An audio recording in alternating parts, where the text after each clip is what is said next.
Temos o prazer e a honra de receber aqui o professor Paulo Artax, físico e professor da USP, e um nome de extremo conhecimento em mudanças climáticas. Professor, a minha pergunta inicial é: estamos mais próximos de algum controle sobre essa temperatura ou mais próximo do caos climático, de subir de 1, 2, 3 graus centígrados? Olha, eu acho que não é nem uma coisa nem outra. Nem é um caos climático e também não é você manter o status quo do esgotamento dos recursos naturais do nosso planeta, porque, obviamente, nós vamos receber o troco desse esgotamento dos recursos naturais do nosso planeta que nós estamos fazendo.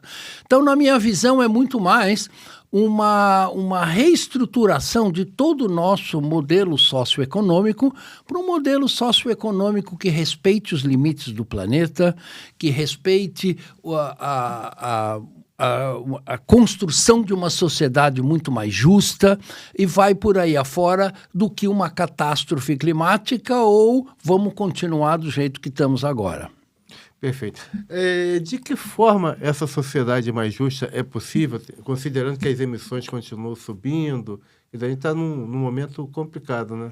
Nós estamos num momento complicado da história da humanidade, não há dúvida nenhuma. Nós estamos passando por mais uma crise climática, assim como nós passamos por várias outras crises na história da humanidade, né? Como o fim do feudalismo, a Revolução Industrial, a Primeira e Segunda Guerra Mundial, mas ela está sinalizando para a gente de que o atual modelo de desenvolvimento ele é insustentável mesmo a curtíssimo prazo.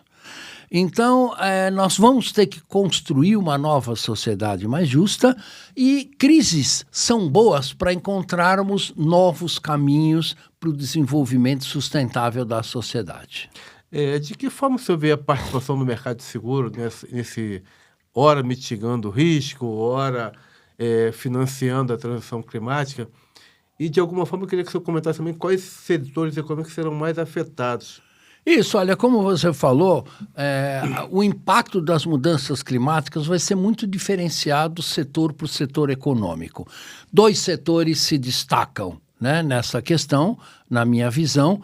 Um é o agronegócio, que vai ser um dos setores econômicos mais impactados pela mudança do clima, e o segundo é a indústria de seguros, né? Porque, evidentemente, com o aumento dos eventos climáticos extremos, com o agravamento dos impactos na saúde da população do aquecimento global, o setor de seguros vai ser fortemente impactado. Teria que ser mais bem preparado, né, na hora de... Por outro lado, nós vamos precisar de mecanismos novos de financiamento para a construção dessa nova sociedade que eu estou colocando. Então, a questão do financiamento climático está subindo de relevância na agenda e isso pode ser uma importante oportunidade para o setor de seguros e para o setor de financiamento em geral. Então, eu acho que é um dos caminhos pelos quais a gente pode encontrar para sair da situação de crise emergencial que estamos agora em relação à questão climática. No agro, o senhor fez uma declaração que a temperatura vai crescer, pode subir até 3 graus até 2050, né? Uhum. E o Brasil poderia ter uma temperatura média de 4 a 4,5%. O que no caso do agro, significaria uma mudança do mapa do agronegócio? Algumas atividades vão ser inviáveis? As projeções do painel intergovernamental de mudanças climáticas mostram que, a continuar o atual ritmo de emissões de gás de efeito estufa e os compromissos que os países registraram no Acordo de Paris, é que vai levar nós a um aumento de temperatura de 3 graus Celsius ao longo deste século. Isso significa que em regiões continentais e tropicais como o Brasil, nós devemos ter um aumento de temperatura da ordem de 4 a 4,5 graus e uma queda pronunciada de chuva, de precipitação, particularmente no Brasil Central e na região amazônica. Isso vai fazer com que a produtividade agrícola do agronegócio brasileiro certamente vai diminuir. Muito né? significativamente? Veja, o quão significativamente vai depender das políticas de adaptação climática que a Embrapa e o próprio agronegócio possa implementar. Então, obviamente, nesse tipo de cenário é muito difícil você fazer previsões mais quantitativas, mas a gente já pode perceber que elas serão significativas. Perfeito. Há um projeto do governo de recuperar áreas degradadas. Já está em andamento. Isso vai ajudar de alguma forma? Isso é extremamente importante, que o Brasil recupere ecologicamente as áreas que a gente destruiu da Amazônia e que não estão sendo utilizadas, por exemplo, para a produção agropecuária. Então, o Brasil pode dar uma contribuição muito significativa.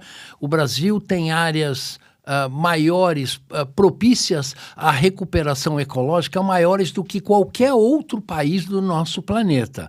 Portanto, nós temos aí mais uma oportunidade para o Brasil dar um exemplo para o mundo de que é possível, sim, a gente reduzir as emissões de gases de efeito estufa, avançar contra a destruição dos ecossistemas naturais do nosso planeta, como a Amazônia, dos quais a gente depende criticamente.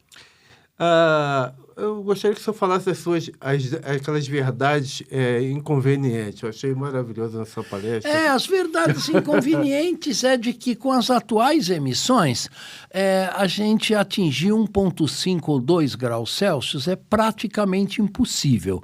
Nós estamos indo para uma trajetória da ordem de 3 graus Celsius de aumento de temperatura.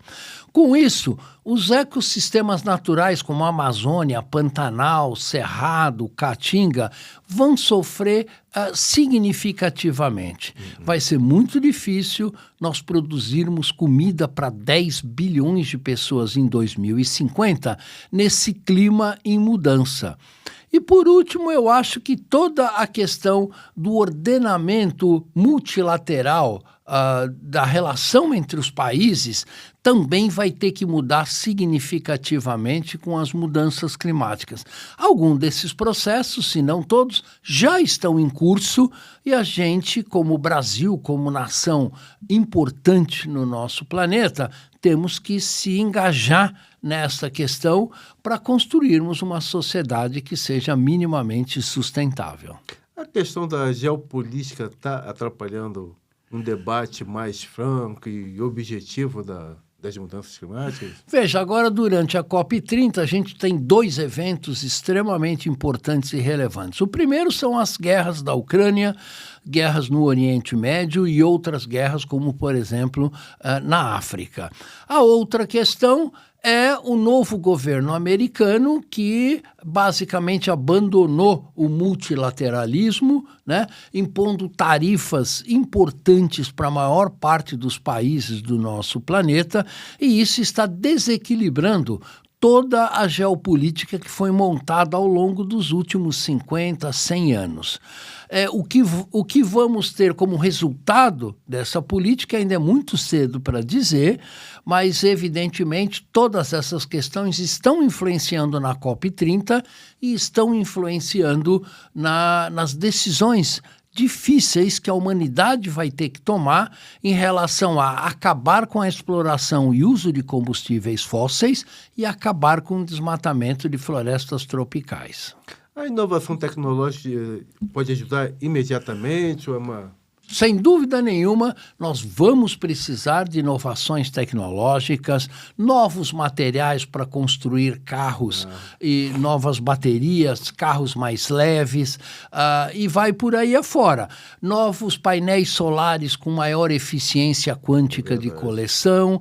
E a ciência está fazendo esse trabalho, né? No dia a dia a gente vê isso.